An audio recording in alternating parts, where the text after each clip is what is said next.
Et puis, l'on célèbre ce jeudi la Journée internationale de lutte contre la corruption.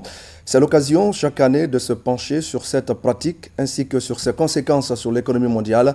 En Guinée, la lutte contre les pratiques de corruption constitue une priorité pour les autorités de la transition. Et justement, à ce propos, je vous invite à suivre un extrait de la déclaration du Premier ministre, chef du gouvernement. Guinéennes, Guinéens, mes chers compatriotes, à l'instar des autres États partis à la Convention des Nations Unies pour la corruption, notre pays célèbre ce 9 décembre 2021 la journée internationale dédiée à la lutte contre la corruption. Le thème retenu cette année, votre droit, votre rôle, dites non à la corruption, rappelle que la lutte contre ce fléau tenace est à la fois un droit et une responsabilité collective. Cette lutte appelle bien entendu l'action de l'État à travers les pouvoirs publics. Elle interpelle aussi le secteur privé et la société civile dans toutes leurs composantes. Dans notre pays, le phénomène de la corruption affecte toutes les sphères de la vie économique et sociale. Il revêt un caractère structurel et une dimension multiforme connue de tous. Ce sont notamment des détournements de deniers publics, de la concussion, des transferts illicites de fonds, du blanchiment de capitaux.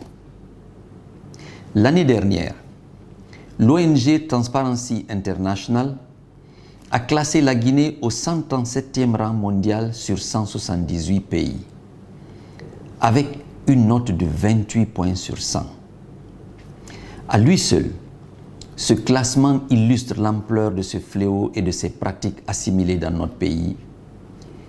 Il y a 2 ans, les pertes que le pays a subies du fait de ces vols, car il s'agit bien du vol de tous par quelques-uns, ces pertes étaient, dis-je, évaluées à plus de 600 milliards de francs guinéens. Ce qui est dérobé au peuple, c'est le financement de sa santé, de son éducation, de ses routes. Les conséquences de ces déperditions sont connues de tous.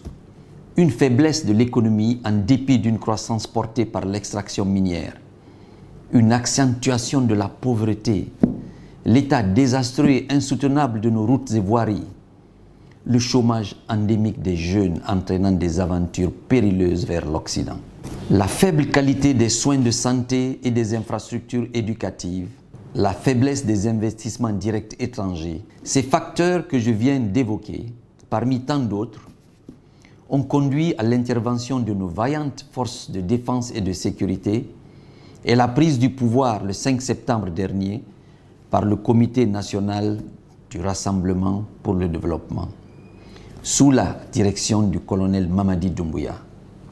C'est pour cette raison que l'une des missions du gouvernement, consacrée dans la charte de la transition, consiste en l'instauration d'une culture de bonne gouvernance et de citoyenneté responsable. Cette initiative